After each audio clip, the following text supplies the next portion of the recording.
ครับเราจะมาอธิบายเกี่ยวกับวัตถุปานแมนเฟียง2อันประกอบเป็นมุม0องศา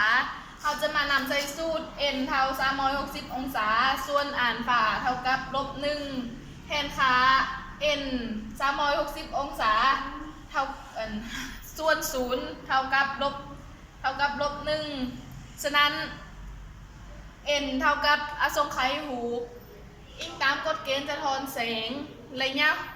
ะของวัตถุเท่ากับระยะหูนี่แมนเพียงตัวที่1นี่แมนเพียงตัวที่2และนี่แมนวัตถุ A อยู่ระหว่างกลางของ2แมนเพียงเมื่อวัตถุ A ฟาดแมนเพียงตัวที่1จะเฮ็ดให้เกิดเป็น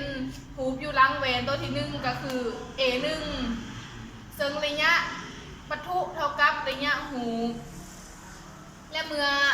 วัตถุ A ฟาดแมนเพียงตัวที่2ก็จะได้เกิดเป็นหูอยู่หลังแมนเพียงตัวที่2ก็คือ A2 ซึ่งระยะวัตถุก็จะเท่ากับระยะหูและเมื่อ A1 ฟาดแมนเพียงตัวที่2ฟาดแมนเพียงตัวที่2ก็จะได้เกิดเป็นหูอยู่หลังแมนเพียงตัวที่2ก็คือ A1 ขีดระยะวัตถุเท่ากับระยะหูเมื่อ A2